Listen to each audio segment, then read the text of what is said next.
बिस्मिल्लाहिर्रहमानिर्रहीम। अस्सलामुअलैकुम फ्रेंड्स, आज की इस वीडियो में हम बात करेंगे बेटनोवेट एन क्रीम के बारे में। तो ख़वातीन तो ख़ास तौर पर इस क्रीम से पहले ही वाकिफ़ होंगी, क्योंकि ख़वातीन इस क्रीम को रंग गोरा करने के लिए इस्तेमाल कर रही हैं। तो आज की इस वीडियो में हम ये भी देखेंगे क्या बेटनोवेट एन क्रीम को रंग गोरा करने के लिए इस्तेमाल किया जा सकता है, और अगर आप इसे लंबे अरसे के लिए रंग गोरा करने के लिए इस्तेमाल करती हैं तो आपको कौन कौन से नुकसानात हो सकते हैं। लेकिन इससे पहले हम देखेंगे कि बेटनोवेट एन क्रीम में कौन से एक्टिव इंग्रेडिएंट्स पाए जाते हैं, बेटनोवेट एन क्रीम के मार्केट में अल्टरनेटिव ब्रांड्स कौन से मिलते हैं, और बेटनोवेट एन क्रीम के यूजेस क्या हैं, बेटनोवेट एन क्रीम की डोज़ क्या है, इसके साइड इफ़ेक्ट्स क्या हैं, और कौन से लोग बेटनोवेट एन क्रीम को इस्तेमाल नहीं कर सकते, मतलब इसकी कंट्रा इंडिकेशंस क्या हैं। तो फ्रेंड्स, सबसे पहले बात करते हैं बेटनोवेट एन क्रीम में मौजूद इंग्रेडिएंट्स की। तो इसमें बीटामेथासोन और न्यूमाइसिन पाए जाते हैं। बीटामेथासोन एक स्टीरॉयड है, जबकि न्यूमाइसिन एक एंटीबायोटिक है। तो स्टीरॉयड और एंटीबायोटिक का ये कम्बिनेशन है। बीटामेथासोन की पोटेंसी की बात की जाए तो जैसा कि आप जानते हैं कि स्टीरॉयड जो हैं इनमें 3 तरह की पोटेंसीज़ पाई जाती हैं। एक इसमें हाई पोटेंसी स्टीरॉयड होता है, दूसरा मीडियम पोटेंसी, और तीसरा लो पोटेंसी स्टीरॉयड होता है। तो बीटामेथासोन जो कि बेटनोवेट एन क्रीम में मौजूद है, ये बीटामेथासोन वैलिरेट की सूरत में पाया जाता है, जो कि एक मीडियम पोटेंसी बीटामेथासोन स्टीरॉयड है। तो मीडियम पोटेंसी स्टीरॉयड इसमें मौजूद है और साथ एंटीबायोटिक भी मौजूद है। मार्केट में इसके अल्टरनेटिव ब्रांड्स की बात की जाए तो ये आपको बेटनोवेट एन के अलावा बीटासिन एन के नाम से मिल जाता है, बीटाडर्म एन के नाम से मिल जाता है, नोवोवेट एन के नाम से मिल जाता है। तो ये इसके चंद मशहूर ब्रांड्स हैं। इन नामों से आप इसे मेडिकल स्टोर या फार्मेसी से परचेज़ कर सकते हैं। अब बात करते हैं इसके यूजेस की। तो इसे स्किन पर कहीं भी इन्फ्लेमेशन हो, सूजन हो और साथ ही इन्फेक्शन का ख़तरा हो तो इसे इस्तेमाल किया जा सकता है। तो स्किन पर इन्फ्लेमेशन और सूजन वगैरह हो तो इसको मेडिकल टर्म में डर्माटाइटिस कहा जाता है। तो इसे आप एटॉपिक डर्माटाइटिस में यूज़ कर सकते हैं, जिसमें स्किन ड्राई हो जाती है, स्किन स्केली हो जाती है, स्किन पर ख़ारिश होती है। तो इस कंडीशन में यानी एटॉपिक डर्माटाइटिस में बेटनोवेट एन क्रीम को यूज़ किया जा सकता है। इसके अलावा इसे कॉन्टैक्ट डर्माटाइटिस में भी यूज़ किया जाता है, यानी किसी केमिकल के जिस्म से लग जाने से जिससे आपको एलर्जी हो, जैसा कि ख़वातीन घर में सरफ़ वगैरह इस्तेमाल करती हैं तो उससे भी उनको एलर्जी हो जाती है। तो इस कंडीशन में भी बेटनोवेट एन क्रीम को यूज़ किया जा सकता है।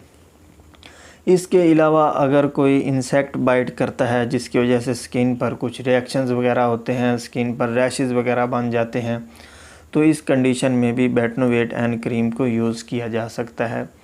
इसके अलावा इसे स्किन की एक कंडीशन जिसे सीबोरिक डर्माटाइटिस कहा जाता है, इस कंडीशन में स्किन पर ऑयली पैचेस बन जाते हैं जो कि वाइट या येलो कलर के होते हैं। तो इस कंडीशन को ट्रीट करने के लिए बेटनोवेट एन क्रीम को यूज़ किया जा सकता है। इसके अलावा इस स्किन की एक बहुत ही बुरी बीमारी जिसे सोरियासिस कहा जाता है, ये एक ऐसी कंडीशन है जिसमें स्किन पर वाइट पैचेस वगैरह बन जाते हैं और ये स्केली पैचेस होते हैं और इचिंग बहुत ज़्यादा होती है, ख़ारिश बहुत ज़्यादा होती है। ये इस तरह की स्केली पैचेस होते हैं जो कि अक्सर आपकी बॉडी से गिरते भी रहते हैं, यानी खुद ब खुद रिमूव होते रहते हैं। तो इस कंडीशन को सोरियासिस कहते हैं। तो सोरियासिस को ट्रीट करने के लिए बेटनोवेट एन क्रीम को यूज़ किया जा सकता है।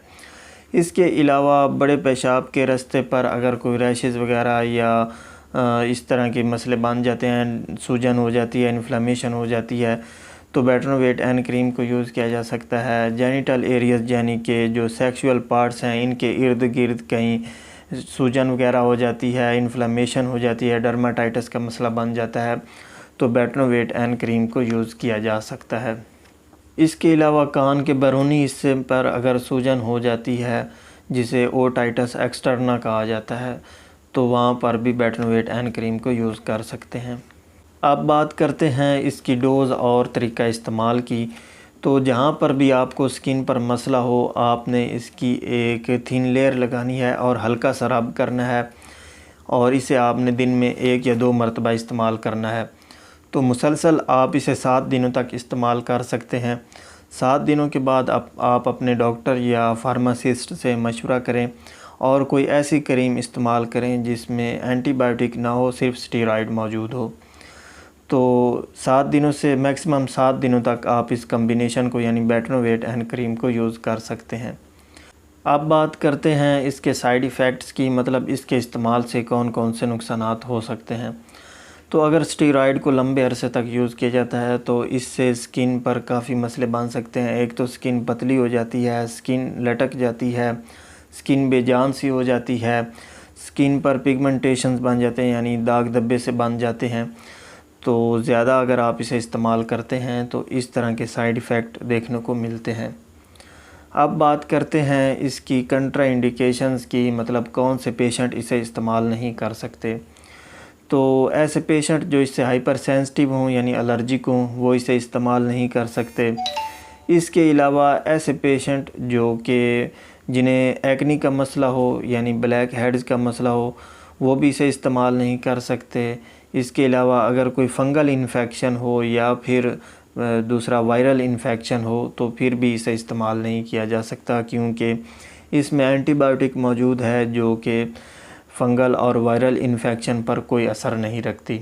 इसके अलावा प्रेगनेंसी में इसके यूज़ की बात की जाए तो प्रेगनेंसी में जो स्टडी की गई है, ख़ास तौर पर इसे एनिमल स्टडीज़ में देखा गया है कि जब इसे इस्तेमाल करवाया गया तो बच्चे की जो डेवलपमेंट है उस पर काफ़ी बुरे असरात पड़े, जिनमें एक क्लेफ्ट पैलेट का मसला देखा गया।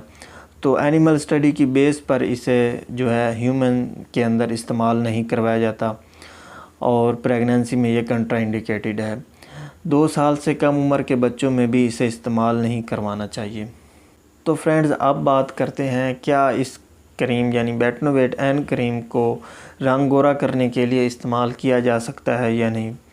तो फ्रेंड्स, औरतों में एक रूटीन बन चुकी है कि वो बेटनोवेट एन क्रीम को नाइट क्रीम में मिक्स करती हैं, और बाज़ औक़ात कुछ औरतें जो हैं वो डर्मोवेट एन क्रीम को भी साथ मिक्स कर लेती हैं और हाइड्रोक्विन या हाइड्रोक्विन प्लस वगैरह को भी उसी क्रीम में मिक्स कर लेती हैं, और साथ जो क्रीमें उनको मिलती हैं यानी कोई 8-10 क्रीमें जो हैं ये मिक्स कर ली जाती हैं और इन्हें चेहरे पर लगा लिया जाता है। तो इसका रिज़ल्ट ये निकलता है कि रंग जो है ये रातों रात गोरा हो जाता है।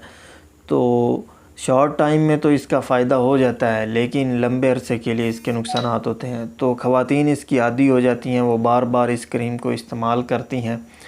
तो इसमें मौजूद स्टेरॉइड जो है ये स्किन को ख़राब करना शुरू कर देता है। जैसा कि मैंने साइड इफ़ेक्ट्स में बताया है कि अगर लंबे अरसे तक स्किन पर स्टेरॉइड को यूज़ किया जाए तो स्किन पतली हो जाती है, स्किन बेजान हो जाती है, स्किन लटक जाती है, स्किन पर रेडनेस आ जाती है। जैसे कि अक्सर आपने इस तरह की क्रीमें इस्तेमाल करने वाली औरतों का चेहरा देखा होगा कि उनका चेहरा बहुत ज़्यादा रेड हुआ होता है। इसके अलावा स्किन पर पिगमेंटेशन बन जाती है, यानी स्किन का जो अपना ओरिजिनल कलर है वो ख़राब हो जाता है, स्किन पर दाग धब्बे से बन जाते हैं। तो इस तरह के मसले जो हैं वो बनना शुरू हो जाते हैं। तो इसलिए बेहतर यही है कि आप थोड़े से अरसे के लिए अपने रंग को गोरा करने की बजाय आप अपनी जो स्किन की जो हेल्थ है उस पर तवज्जो दें, बजाय इसके कि आप रंग को गोरा करें, आप अपनी स्किन की हेल्थ पर तवज्जो दें।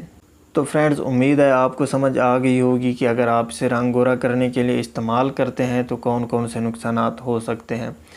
तो इसके बावजूद भी अगर आपके माइंड में कोई क्वेश्चन आए तो आप कमेंट सेक्शन में पूछ सकते हैं, और मज़ीद किसी दूसरी मेडिसन या मेडिकल रिलेटेड टॉपिक के बारे में जानना चाहते हों तो उसका भी कमेंट सेक्शन में बता दें। अगली वीडियो आने तक अल्लाह हाफ़िज़।